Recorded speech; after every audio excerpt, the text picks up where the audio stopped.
ನಮ್ಮ 1 our trip ಈಗ start ಆಗಿದೆ. ನಾವೀಗಾಗಿರೋದು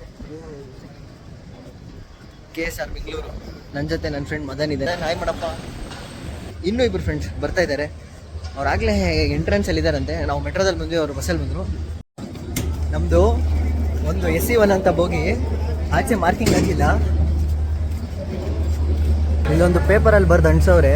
ಇದು ಒಂದು ಮಿಸ್ಟೇಕ್ ಇಂದ 2 ಸರಿ ನಾವು ಮುಂದೆಯಿಂದ ಹಿಂದೆಯಿಂದ ಮುಂದೆ ಓಡಾಡಿ ಲಾಸ್ಟಲ್ಲಿ ಪಿನ್ ಟು ಪಿನ್ ಒಂದೊಂದು ಬರ್ದಿರೋದು ಏನೇನೋ ಮಾರ್ಕಿಂಗ್ ಬರ್ದಿರ್ತಾರಲ್ಲ ಅದೆಲ್ಲ ಹುಡುಕಿ ಯಪ್ಪ ಎಷ್ಟು ಸ್ಟ್ರೆಸ್ ಆಗಿದೆ ಗೊತ್ತಾ.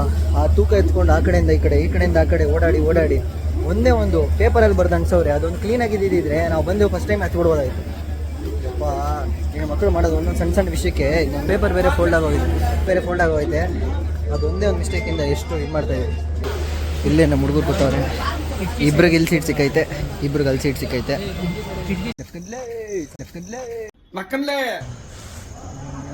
ಈ ತರ ಹಿಂಸೆ ಕೊಟ್ರೆ ಜನಗಳಿಗೆ ಯಾರು ಬದುಕ್ತಾರ? ನೋಡಿ ಹೇಳ್ತಿಲ್ಲ ಫ್ಲಾಶ್ ಆಫ್ ಮಾಡು ಅಂತ ಹೇಳ್ತಕ್ಕ ರೈಲ್ವೆ ಸ್ಟೇಷನ್ ನಮ್ಮ ಮನೇಲಿ ನೋಡಿ ಇದು ಸಕಲೇಶ್ಪುರ ಇಂಜಿನ್ ಚೇಂಜು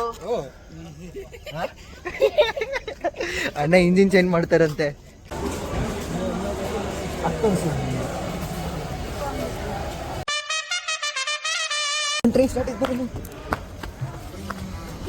ಬೇಗ ಸ್ವಲ್ಪ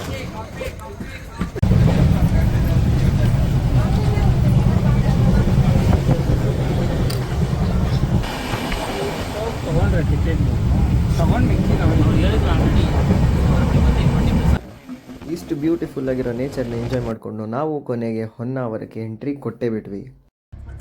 ರೈಲ್ವೆ ಸ್ಟೇಷನಲ್ಲಿ ಇಳಿದು ನಾವು ಆಟೋ ಹೊತ್ಕೊಂಡು ನಮ್ಮ ಹೊನ್ನಾವರದಲ್ಲಿರುವ ಬೈಕ್ ರೆಂಟಲ್ಗೆ ಹೊರಟ್ವಿ. ಇದಕ್ಕೆ ನಮಗೆ 200 ರೂಪೀಸ್ ಚಾರ್ಜ್ ಮಾಡಿದ್ರು. ರೆಂಟ್ ಮಾಡೋಕ್ಕಿಂತ ಮುಂಚೆ 360 ಡಿಗ್ರಿ ಒಂದು ವಿಡಿಯೋ ತೊಗೊಳ್ಳಿ, ಯಾಕಂದರೆ ನಿಮ್ಮ ಸೇಫ್ಟಿಗೆ ಲಾಸ್ಟಲ್ಲಿ ಬೇಕಾಗುತ್ತೆ. ಏನಾದ್ರು ಸ್ಕ್ರ್ಯಾಚ್ ಕೀಚ್ ಆದರೂ ನಿಮ್ಮ ಹತ್ರ ಪ್ರೂಫ್ ಇರುತ್ತೆ. ಸೊ ಇವಾಗ 1 ಅವರ್ಗೆ ರೀಚ್ ಆದ್ವಿ. 2 ಗಾಡಿ ರೆಂಟ್ ಮಾಡಿದ್ದೀವಿ. ಇದು 2 ಸರ್ಕಲ್ ಬರುತ್ತಂತೆ. ಇಲ್ಲಿ ಇದರ ಪೊಲೀಸ್ ಸ್ಟೇಷನ್ ಮತ್ತು ಇಲ್ಲೊಂದು ಮುಂದೆ ಸರ್ಕಲ್ ಅಂತ ಹೇಳ್ತಾರೆ. ಏನು ಸರ್ಕಲ್ ಅಂತ ಗೊತ್ತಿಲ್ಲ. ಅಲ್ಲಿ ಕಾಂಪ್ಲೆಕ್ಸ್ ಇದೆ. ಆ ಕಾಂಪ್ಲೆಕ್ಸಲ್ಲಿ ನಾನು ಇದರ ಬೈಕ್ ರೆಂಟ್ ಮಾಡಿದ್ದು ಸ್ಕೂಟಿ. ಅದ್ರದ್ದು ಸ್ಕೂಟಿ ರೆಂಟ್ ಮಾಡಿದ ಇನ್ಫಾರ್ಮೇಷನ್ ನಾನು ಇದು ಕೆಳಗಡೆ ಹಾಕಿರ್ತೀನಿ. ಇಷ್ಟು ಬ್ಯೂಟಿಫುಲ್ ಆಗಿರೋ ನೇಚರ್ ಒಳಗಡೆ ನಮ್ಮ ಸ್ಟೇ ಲೊಕೇಟ್ ಆಗಿದೆ. ತೋರಿಸಿ ಬನ್ನಿ. ಒಳ್ಳೆ ಬಜೆಟ್, ಮಿನಿಮಮ್ ಬಜೆಟಲ್ಲಿ ನೆಕ್ಸ್ಟ್ ಲೆವೆಲ್ ಸ್ಟೇ.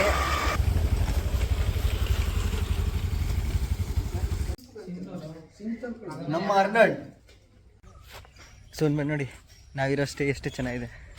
ನಮ್ಮ ಮನೆಯಲ್ಲಿ ಇವಾಗಲ್ಲಿ ಯಾರೋ ಇದ್ದಾರೆ, ಇವಾಗ ವಿಕೆಟ್ ಮಾಡ್ತಾಯಿದ್ದಾರೆ. ತುಂಬ ಲೋ ಬಜೆಟ್ ಇದೆ ಆ್ಯಕ್ಚುಲಿ.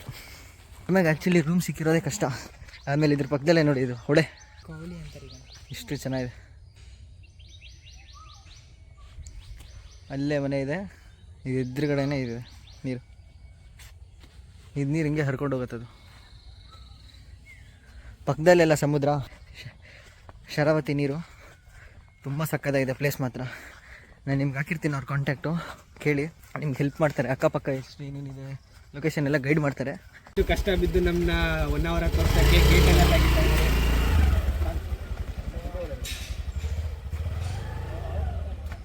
ಇದೇ ನೋಡಿ ಶರಾವತಿ ನದಿ. ನಾವಿವಾಗ ನಮ್ಮ ಸ್ಟೇಯಿಂದ ಮ್ಯಾಂಗ್ರೋವ್ ಬೋರ್ಡ್ ವಾಕ್ ಹೋಗ್ತಾಯಿದ್ದೀವಿ. ನೋಡಂತೂ ಗೊತ್ತಾಗಿರುತ್ತೆ ನಾವು ಬಂದಿರೋದು ಇವಾಗ ಮ್ಯಾಂಗ್ರೋವ್ ಬೋರ್ಡ್ ವಾಕ್ಗೆ. ಸೊ ನೀವು 1 ಅವರಾಗಿ ಬಂದರೆ main thing mangrove boardwalk, Sharavathi back ವಾಟರ್ಸಲ್ಲಿ ಬೋಟಿಂಗ್ ಮಾಡಬೇಕು. ನೋಡಿ ಚೆನ್ನಾಗಿದೆ, ಒಂಥರ ತೋರಿಸ್ತೀನಿ ನೋಡಿ. ಸೊ ಬೆಂಗಳೂರಲ್ಲಿದ್ದು ಅದೇ ಡೈಲಿ ಲೈಫ್ ಎಕ್ಸಾಸ್ಟ್ ಆಗೋಗಿರುತ್ತೆ. ಈ ಥರ ಬನ್ನಿ. 1 ಅವರ್ ಆ ಥರ ಕರ್ನಾಟಕದಲ್ಲಿ 100 ಜಾಗಗಳಿದೆ. ಎಲ್ಲದಕ್ಕೂ ವಿಸಿಟ್ ಮಾಡಿ. ಎಲ್ಲದಕ್ಕೂ ಆಗಿಲ್ಲ ಅಂದರೂ ಸ್ವಲ್ಪ ವಿಸಿಟ್ ಮಾಡಿ. ನಾವು ವೀಡಿಯೋದಲ್ಲಿ ನೋಡಿರೋ ಥರ ಏನೂ ಇಲ್ಲ, ಒಂದು ಚೂರು ನೀರಿಲ್ಲ, ಎಲ್ಲ ಒಣಕೂತವೆ. ಸುಮ್ಮನೆ 20 ರೂಪಾಯಿ ದಂಡ. ಆ ಕಡೆಯಿಂದ ಇಲ್ಲಿವರೆಗೂ ಪೆಟ್ರೋಲ್ ಹಾಕ್ಸ್ಕೊಂಬಂದಿರೋದು ವೇಸ್ಟ್ ಆಯಿತು. ಸ್ವಲ್ಪ ನೀರು ಬರೋವರೆಗೂ ಈ ಪ್ಲೇಸ್ನ ಸ್ಕಿಪ್ ಮಾಡ್ಕೊಳ್ಳಿ. ನೀರಿರೋ ಕಡೆ ಹೋಗಿ, ಬೇಜಾರು ನೀರಿರೋ ಜಾಗಗಳಿದೆ ಅದನ್ನು ಸ್ಕಿಪ್. ಇವಾಗ ಒಂದು 2-3 ದಿವಸದಿಂದ ಸ್ವಲ್ಪ ಮಳೆ ಬಿದ್ದಿರೋ ಕಾರಣ ಸ್ವಲ್ಪ ಮಧ್ಯ ಆಗೈತೆ. ಈ ಪ್ಲೇಸು ಫೋಟೋಶೂಟ್ಗೆಲ್ಲ ಚೆನ್ನಾಗಿದೆ, ಫೋಟೋಶೂಟ್ಗೆ ಬರ್ಬೋದು.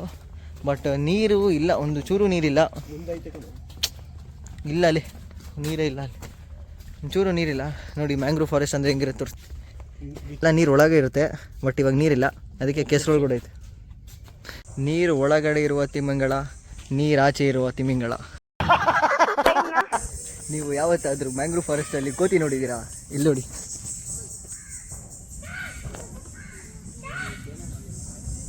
ಈಗೂ ಉಂಟೆ.